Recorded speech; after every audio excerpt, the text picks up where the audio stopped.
এই প্যান্ডেলটা হচ্ছে চন্দননগর মানকুণ্ডুতে। কদিন আগে আমরা ঠাকুর দেখতে গেছিলাম জগদ্ধাত্রীর পুজোর প্যান্ডেল। এই প্যান্ডেলের চতুর্পাশে শুধু ছোট ছোট কাজ দিয়ে কাজ করা, হাতের কাজ সম্পূর্ণ কিন্তু কাজ দিয়ে করা। তাহলে কত সাবধানে যারা কাজ করেছে তাদেরকে করতে হয়েছে। ছোট ছোট সব জায়গায় কিন্তু তোমরা যা দেখছো কাজ সবই কিন্তু কাচের। প্যান্ডেলটা সব জায়গায় ভর্তি কাজ।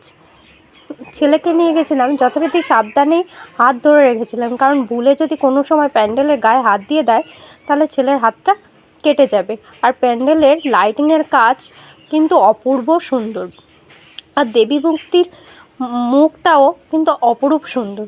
হাতের কাজ ছিল প্রচুর, কিন্তু সব যা দেখছো তোমরা সব কিছু কিন্তু কাচের। ছোট ছোট কাজ দিয়ে কত সুন্দর করে সাজিয়ে লাইটিংয়ের কাজগুলো করেছে। এই যে আমাদের জগদ্ধাত্রী মায়ের অপরূপ রূপ সুন্দর। জয় মা জগদ্ধাত্রী। সবাই কিন্তু একবার বলো জয় মা জগদ্ধাত্রী। আর যদি আমার এই ভিডিওটা তোমাদের সবার ভালো লেগে থাকে অবশ্যই পাশে থেকো, আর ভালো লাগলে সাবস্ক্রাইবার করো আর চ্যানেলটার পাশে থেকো।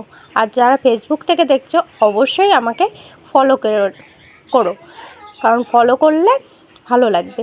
আর তোমরা আমার বকবক শুনছো এতক্ষণ, তাই তোমাদের সবাইকে জানাচ্ছি